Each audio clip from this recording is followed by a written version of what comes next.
олон ганц эвэрттэй болохыг ерөөе.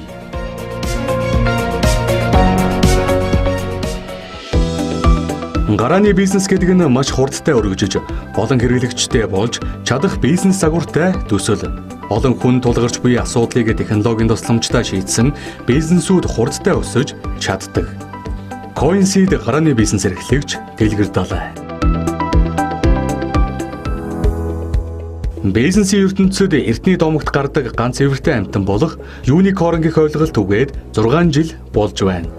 Богино хугацаанд асар хурдтай томорч хөрөнгийн хэмжээ 1 тэрбум долларт хүрсэн технологийн компанийг ганц эвэрт хэмээн нэрлэдэг. Улс орнуудын байршлаар нь харвал ганц эвэртийн тоогоор бүгд найрамдах Хятад ард улс тэргүүлж байна. 2019 оны байдлаар 330 гаруй ганц эвэрт байгаагаас 4-1 орчим нь бүгд найрамдах Хятад ард улс Америк нэгдсэн улсын компаниуд юм. Бид 3 жилийн өмнө Британий инновацийн Catapult компанид ажилладаг Марл хэмээх залуухан монгол мэргэжилтнээс ярилцлага авах боломж олдсон юм. Catapult нь нано болон биотехнологи, сансар судлал, химийн оюун гээд ирээдүйд улс орны эдийн засгийн чадвар, хөгжлийг тодорхойлох салбаруудад инновац нэвтрүүлдэг компани. Өөрөөр хэлбэл Британий технологи инновацийг дэлхийд даяар түгээдэг аж. Марл тус компанид сансрын зайны тандан судлалын мэргэжилтнээр ажилладаг бөгөөд түүнийг Өмнөд Америк болон Австрали зэрэг орны уул уурхайн хайгуулд сансрын зайнаас тандан судлах технологи нэвтрүүлэх төсөл дээр ажиллаж байх үед нь би ярилцаж таарсан юм. Түүнээс хойш бид ойр дотн нөхөрлөж, сонин хачин болоод хийхээр зорж буй ажил үйлсийнхээ талаар санал хуваалцдаг болов. Марл нэг ажил томилолтын ард гараад л капитализмын үлийн нутаг болох Британий засгийн газар элчин сайдууд нь компаниудаа ямар их дэмждэг туршлагыг хуваалцсан. Нэг удаа сансрын зайны тандан судалгааны технологиг Өмнөд Америкийн хэд хэдэн орны бүх төрлийн аж үйлдвэрт нэвтрүүлэх зорилготой очиход Британий элчингүүд бүх талын дэмжлэг үзүүлсэн тухай бишрэн ярив. Тухайлбал Бразилийн уул уурхайн төлөөлөлтөд уулзах гэхэд өөрсдийн танилын сүлжээгээр дамжуулан хамгийн чухал гэсэн компани байгууллагуудтай уулзалт товлож сургалт хоол, байрлах газар гээд арын бүхий л ажлыг бидний өмнөөс зохицуулсныг би үнэхээр биширсэн. Их Британаас томилогдсон элчин өөрийн орны технологиг нэвтрүүлэхэд стратегийн зүгээс үнэхээр том үүрэг гүйцэтгэдэг юм билээ. Хэрв манай Монгол улсаас томилогдсон элчингүүд тэдэн шиг мундаг ажилдаг бизнесүүдэд дэмждэг байсан бол бидний хөгжил одоогоос хэдэн алхмын урд явах байлаа гэж бичсэн байв. Гэтэл тун саяхан ийм бахархмаар мэдээлэл Сингапураас сонсогдсон юм. Монголын гарааны бизнесүүдийг дэлхийн тавцанд анхудаа зориглон гарахад Сингапур дахь Монгол улсын элчин сайдын яам хариуцсан ажлаа маш сайн хийсэн байна. Сингапур бол дэлхийн стартап бизнесийн орчин буюу экосистемийн хөгжлөөр олон улсад 15 дугаар бичигддэг бөгөөд Монголын технологийн компаниуд дэлхийд гарах хамгийн дөт зам Тата орчин хэмээн үздэг. 2019 оны 10 дугаар сарын 14-18-нд Монголын стартапуудын төлөөлөл болсон 27 залуу Mongolia Startup Showcase хэмээх 4 хоногийн арга хэмжээнд оролцсонгоо Google компани Аз номхон далайн төв оффист хөрөнгө оруулагчдад бизнес найраа хийсэн нь Монголын гарааны бизнесийн түүхэнд тодор бичигдэх үйл явдал болжээ. Энэ бол Монголын баялаг бүтээгчдийн инновац шингэсэн бүтээгдэхүүн экспортлох олон жилийн мөрөөдөл биелэлээ олсон хэрэг юм. Тиймээс ч баялаг бүтээгчдийг дэмжих холбооны ерөнхийлөгч Даваабаяр Монгол залуус мэдээллийн технологиор дэлхийд өндөр үнэлэгдэж гаднаас хөрөнгө оруулалт татаж байна. Монголчууд оюуны чадвараа дэлхийд үнэлүүлээд эхэлчихлээ шүү дээ. Одоо жижиг дунд үйлдвэрлэл болон стартапуудаа дэмжиж явах алтан боломж төрд нээгдээд байна. Стартапуудаас ажлын байр шинээр бий болж жижиг дунд үйлдвэрийн салбараас төрсэн үндэстэн дамсан том корпорац болохыг үгүйсгэхгүй. Apple, Google, Facebook, Amazon, Uber, Airbnb, Alibaba гэх мэт дэлхийн технологийн авраг брэндүүд бүгд л жижиг дунд үйлдвэрлэлийн салбараас хөгжиж гарсан түүхтэйг бид мэднэ гэв. Ерөөсөө тус холбооны идэвхтэй үйл ажиллагааных нь нэг хэсэг бол шинэ үеийнхний түүчээлэн буй стартапыг дэмжих орчныг бүрдүүлэх явдал. Баялаг бүтээгчдийг тууштай дэмждэг масс телевиз ч мөн технологи суртай залуу үеийнхний дэмжихээр стартап цуврал нэвтрүүлэг бэлтгэн хүргэж байсан нь өдгөөж захим хутаст бий. Дэлхийд дахинд гарааны бизнесийн эдийн засаг гэж ойлголт байгаа. Дэлхийн стартап бизнесийн эдийн засгийн багтаамж 2016-аас 2018 онд 2.8 их $80 хэмжигдэж байгаа нь жилд 20.6% өсөлтөй явааг харуулж байгаа юм. Энэ нь уг салбарын өсөлт 5 жилийн өмнөхөөс 2 дахин хурдтай өсөж байгаа төдийгүй тун удалгүй их долоогийн дотоодын нийт бүтээгдэхүүний хэмжээнд дүүж очихоор байгаагийн илрэл. Мөн 2008 онд дэлхийн 10 авраг компанийн нэг нь л технологи суртаа байсан бол өнөөдөр 7 боож нэмэгдсэн бөгөөд үүний 3 нь захиурийн хөндийгөөс боожжээ. Тиймээс аж үйлдвэрийн 4-р эрен үед улс орнуудын өрсөлдөөний хэрэгсэл хүнд аж үйлдвэрийн салбарыг зүтгүүлэхээс илүүтэй стартап компаниудаа дэмжиж дараагийн захиурийн хөндий тийш чиглэж байна. 2014-өөс 2016 онд тус бүр 4 тэрбум долларын багтаамжтай 29 экосистем дэлхийд даяар байсан бол сүүлийн 2 жилд 46 болж нэмэгджээ. Шинжээчдийн үзэж буйгаар дараагийн захиурийн хөндий болох уралдаанд нэг биш 30 ялагч байх таамаг бий. Одоогоор манай бүс нутагт Сингапур улс Азийн захиурийн хөндий хэмээх өргөмжлөлийг хүртэж буй. Араас нь бүгд найрамдах Хятад ард улсын Гуанчжоу, Токио, Сөүл амбицлж байна. Тун саяхан Сөүл хотын захиргаа 2022 он гэхэд 1.6 тэрбум $, стартап компаниудаа дэмжиж санхүүжүүлэхээ амлажээ. Бүгд найрамдах Солонгос улс дотоодын нийт бүтээгдэхүүнээ 455%-ийг судалгаа хөгжүүлэлтөнд зарцуулж байгаа нь дэлхийд өндөр тооцогдох үзүүлэлт юм. Учир нь эдийн засгийн дараагийн тесрэлтийг стартапуудыг дэмжсэн ийм зангилаа төвөд хийх бөгөөд гол төлөв агсан төвшний аж үйлдвэрлэл, технологичсон хөдөө аж ахуй, хиймэл оюун ухаан, блокчейн технологид давангайлна гэж үзэж буй. Одоогоос 20 жилийн өмнө интернетийг даган бий болсон .com-ын хөөсрөл нь хөгжлийн асар их боломж хийгээд цонх үеийг бий болгосон ч газар зүүн хувьд зөвхөн захиурийн хөндийд хүрнэж байсан тул цөөхөн хэдэн хүн боломжийг нь ашиглаж чадсан юм. Харин стартапын тесрэлтээс хэн хурдтай, хэн таатай орчин бүрдүүлж, баг болж хоршиж ажилласнаа нь тесрэлт хийх боломж нээлттэй. Тиймээс Сингапур дахь Монгол улсын онц бөгөөд бүрэн эрхт элчин сайд лавгд орж, Монголын мэдээлэл технологийн залуусыг Азийн захиурийн хөндийтэй холбогдох ажлын халуун галыг манаж өрдөж байгаа гол хүн гэж болохоор Монголын стартапууд анх 2018 онд Сингапурт туршлага солилцох хөрөнгө оруулагчдад бизнес найраа хийх Echelon Азийн арга хэмжээнд амжилттай оролцсон юм. Lendman-ийн толгой компани болох Ant Global, New Media Group, iHotel гэсэн 3 компани Азаа шилэгдсэн 27 стартапын тоонд багтаж, Монголын залын үеийнхэн дэлхийд гарах төслийг анхлан зүсэж байсан түүхтэй.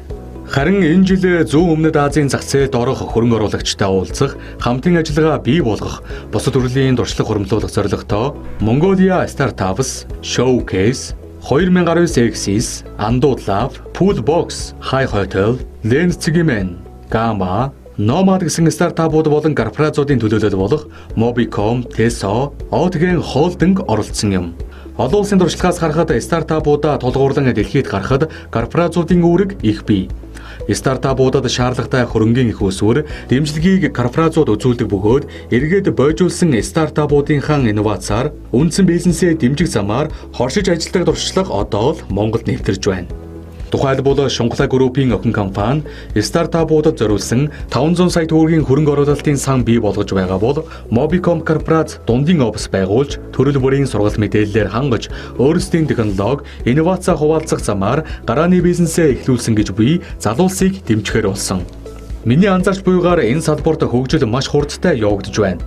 Утгыг нь бүрэн дүрэн ойлгохгүйч хүмүүрийн амнаас стартап гэдэг үг гарч ёстой мод болж байсан үе буюу 3-4 жилийн өмнө би оюуны өмчийг эдийн засгийн эргэлтэнд оруулах хэрэгцээ шаардлагын талаар нийтлэл бичгтээ хөрөнгө оруулалтыг нэлээд судалж байсан юм. Тэгэхэд үндэсний томоохон компаниуд стартапуудад хөрөнгө оруулах талаар ойлголтгүй, бизнесийн ийм чиг хандлага үнэхээр их өгүүлэгдэж байгаа нь анзаарагдсан. Харин өнөөдөр давхар бүтэцтэй үйл ажиллагааны шатаамжлага хэдий ч олон жилийн туршлага хүний нөөц хөрөнгө хүчээ стартапуудын хөгжил зориулж ихсэн нь яалтч үгүй сэтгэл хөдлөж итгэл найдвар төрүүлж буй зүйл билээ. Гэтэл улсад маань стартапуудыг дэмжих төрийн бодлого байдаггүй. 2012 онд батлагдсан инновацийн тухай хууль, эрдэм шинжилгээний байгууллага дэргэдээ гарааны компани байгуулах журам гэсэн хоёр л баримт бичгээс өөр зүйл алга. Өөрөөр хэлбэл технологи инновацийг төрүүлдэг стартапуудыг хөгжүүлэх үүргийг их сургууль, эрдэм шинжилгээний байгууллагууд хариуцдаг гэсэн үг. Энэ зохицуулалт нэг талаар үеэ өнгөрөөсөн, нөгөө талаар амьдрал хизээж хэрэгжиж байгаагүй. Гарааны бизнес инновацид тулгуурласан байдаг нь үнэн. Гэхдээ бодит амьдрал дээр их сургуулиудын бөөрөнд наалтсан биш, чөлөө зах зээл, санаа бодлоо солилцох, хамтын орчинд байгаа стартапуудад хөгжил явагдаж байна. Жишээ нь зах зээлийн үнэлгээ 1 тэрбум $, давсан буюу Монголын анхны юникорн болохоор амбицлж буй New Media Group-ийн Xs платформ гэхэд одоогоор $900,000 хөрөнгө оруулалт татаад буй. Харин их сургуулиудын дэргэдэх гарааны компаниудаас амжилттай бизнес найраа хийж олон нийтийн анхаарлыг татаж байсан жишээг та мэдэж байгаа бол хуваалцсан уу? Стартап нь инновациас гадна маш их хурд хэрэгтэй. Шин санаа шийдлүүдээ маш хурдан туршиж, бүтлгүүлсэн тохиолдлоо хаяад дараагийн шийдэл рүү маш хурдтай шилжих чадвартай нь амжилт илүү ойрхон байдаг. Тэр хэрээр цаг хугацаа хөрөнгө мөнгөний хувьд хэдэн ч удаа алдах эрх нь нээлттэй байдаг. Сингапурт гэхэд стартапуудын хөгжлийг 2-2-6 гэсэн харьцаагаар хардаг байж 10 компаниас 2 нь амжилттай хөгжиж, 2 нь үлгэн салган урагшилж, харин 6 нь дампуурдаг. Мэдээж дампуурлаа гэдэг бүх зүйлээ алдахгүй. Харин ч компани дампууруулах зохицуулалтаа хялбарчилж өгснө нь стартапуудын алдах эрхийг нээж дараагийн шинэ боломжийг хурдан ашиглахад нь дэмжлэг болдог аж. Манай улсын хувьд компани дампууруулах үзүүлэлт хамгийн муу бөгөөд Дэлхийн банкны бизнес эрхлэлгүй тайланд дурдсанаар энэ жил 180 гаруй орноос 150 дугаарт эренблэгдсэн байна. Монголд гарааны компаниудыг их сургууль, эрдэм шинжилгээний байгууллагын дэргэд байгуулснараа тэдгээр төрлөх мөн чанарыг нь боомлж орхижээ. Ил санаагаа батлах хэд хэдэн аргумент дэвшүүлээ. Монгол улсын судалгаа хөгжүүлэлтэд зарцуулдаг төсөв дотоодын нэр бүтээгдэхүүний 0.6% байдаг. Дунджаар улсын төсвийн задаргааг харуул их сургууль, эрдэм шинжилгээний байгууллагуудад хуваарлсан төсөв мөнгөн дүнгээрээ өндөрч тэр их мөнгө багш судлаачдын цалинд зарцуулагддгаас бус судалгаа шинжилгээ хийхэд хүрэлцдэггүй. Мөн төсөл бичиж хөтөлмөрт хамрагдах зэрэгээр гаднаа санхүүжилт авч хийсэн судалгааных нь үр дүн олголтыг хэрэглээ нэвтрүүлэх бодлого хийгээд санхүүжилт алга. Тэгэхээр гарааны компаниудыг хөгжүүлэх бодлого хийгээд хөрөнгийн их үүсвэр үндсэндээ манад байхгүй гэж болно. Нөгөө тэгүүр их сургууль нь өөрөө үйл явц удаантай, шат амжилт ихтэй төрийн нүсэр институтууд. Яс мэлхий шиг удаан амьтны бөөрөнд наалтсан шоргоолт цог шиг нисэх боломжгүй. Жишээ нь дэлхийн 3 тэрбум хүн хэрэглэдэг Facebook компани анх 2003 онд байгуулахдаа Харвардын их сургуулийг түшиглээгүй. Марк Цукерберг тентхийн оюутнуудыг нэгтгэх жижиг платформ үүсгэсэн асар хурдтай томорч өдгөө зах зээлийн үнэлгээ нь 97.3 тэрбум $д хүрсэн технологийн авраг болсон. Блокчейн, хиймэл оюун зэрэг ирээдүйг зураглах технологиудад хөрөнгө оруулж байгаа Facebook компани Libra хэмээх криптовалют гаргахаа өнгөрсөн 100 зарласан улс орнууд дэлхийн мөнгөний бодлого тодорхойлогчдыг сандралд оруулж эрх баригчдын зүгээс ихээхэн эсэргүүцэлтэй тулгарч байгаа билээ. Стартапуудыг их сургууль төшөөлөх нь магадгүй одоогоос 10-аас 20 жилийн өмнө боломжтой шийдэл байв. Тэр үед дэлхий хийгээд технологийн хөгжил одоогийн шиг ийм хавтгай болоогүй байсан цаг. Харин өнөөдөр стартапуудын суурь болсон технологийн боломж улам нээлттэй болж одоогийн нэг цаг 10 жилийн өмнөх нэг өдрөөс ч илүү агархан болсон мэт энэ үед бид хөгжил хөтлөх бизнесүүдэд арай өөр төвшөнд харж бодлогоо тодорхойлох шаардлага бий. Нэгэн үед шин санаа, шин технологи нь оюуны өмч, патентын хуулиар хамгаалагддаг байлаа. Гэтэл тун саяхан Google-ийн толгой компани болох Alphabet болон Apple компаниуд технологиос үүдсэн оюуны өмчийн маргаан хийхгүйгээ мэдэгдэв. Энэ төрлийн маргааныг шийдэхэд олон жил зарцуулж тэр хэрээр үргүй зардал гардаг гэх их сурвалжууд тайлбарлсан байна. Уламжлалт ойлголтоор бол патент, оюуны өмч эзэмших нь бизнесүүдэд ашиг орлогын давуу их үүсвэр болж байсан бол одоо нөхцөл байдал 180 градус эргэжээ. Технологийн аваргууд оюуны өмчөө харилцан хуваалцах шийдэл хүрсэн нь зөвхөн дээрх 2 компани биш. Инновацийн их гүрэн Tesla-гийн үүсгэн байгуулагч, гүйцэтгэх удирдлага болох Elon Musk компанийнхаа оюуны өмчийг олон нийтэд нээлттэй болгож буйгаа зарлав. Elon Musk-ийн энэ үйлдэлийг бусдад үе сюрприз барьж олонний анхаарлыг татах замаар маркетинг хийдэг арга барилтаа нь холбож тайлбарлахаас илүү стартапуудыг хөгжүүлэх хэрэгцээ технологийн чиг хандлагатай холбож ойлгосон нь дээр болов. Стартапын ертөнцид шин санаагаа аль болох олон хүнтэй хуваалцаж, технологийн түмэн боломж дундаас өөр таарсан шийдлээ олж, эцэг нь үүсдэл хамт явах тууштай баг бүрдүүлсэн бол ганц эвэрт болох боломж аяндаа нээгддэг. Удааг хүлээгч шаардлагагүй. Тухайн улс оронд 4-5 ганц эвэрт байхад л хангалттай хэмжээнд хөгжих боломжтой. Манай улсын дотоодын нийт бүтээгдэхүүний 2018 оны байдлаар 12 тэрбум $-аар хэмжигдэж буй. Нэг л ганц эвэрт төрүүлэхэд түүнийг дагсан мөнгөний урсгал манай улсын эдийн засгийг өргөөдөл босгоод ирнэ. Аж үйлдвэрийн 4-р эрен үед бид ийм л зүйлийг жижиг дунд үйлдвэрлэл болон хөгжлийн овоо хараагаа болгож бодлогоо тодорхойлохоос аргагүй болжээ. Улс орны хөгжлийг стартапууд тодорхойлж буй энэ цаг үед тэдний хөгжлийг экосистемээр зургалдаг. Экосистем гэдэг нь стартап хөгжүүлэх бизнесийн таатай орчин. Ийм орчныг хөгжүүлэхэд юуны өмнө стартап, венч хөрөнгө оруулагчид хамтын офис цаашлаад корпорациудыг татан оролцуулах, хөрөнгө оруулагчдыг идэвхжүүлэх бодлого хийгээд татвар, хууль эрх зүйн орчны дэмжлэгүүд чухал байдаг. Хэдийгээр стартапын салбарт корпорациуд идэвхжүүлэн оролцож, хөрөнгө оруулалтын шийдвэр гаргадаг туршлага мэдээлэлээ харамгүй солилцож буйж, Монгол улсын бизнесийн орчин бүхэлдээ таагүй байна. Дэлхийн банкны бизнес эрхлэхүйн судалгаагаар энэ онд манай улс 7 байраар хурж төрийн хүн суртал улам нэмэгдсэнийг номын эхний хэсэгт дэлгэрэнгүй бичсэн билээ. Мөн баримталсан бодлого чиглэлгүй, эрх зүйн орчингүй байгаа нь манай улс хөгжлийн шин эринд ямар хөө бэлтгэлтэй байгааг тодорхой харуулж байна.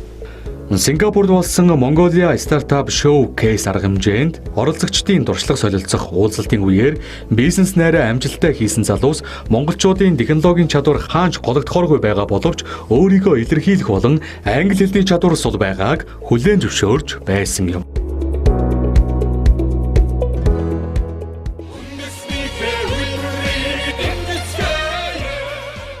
Баялаг дэвшдэг дэмжих холбооноос санаачлан гаргасан Бүгдэр жидүү номыг танд хүргэж байна.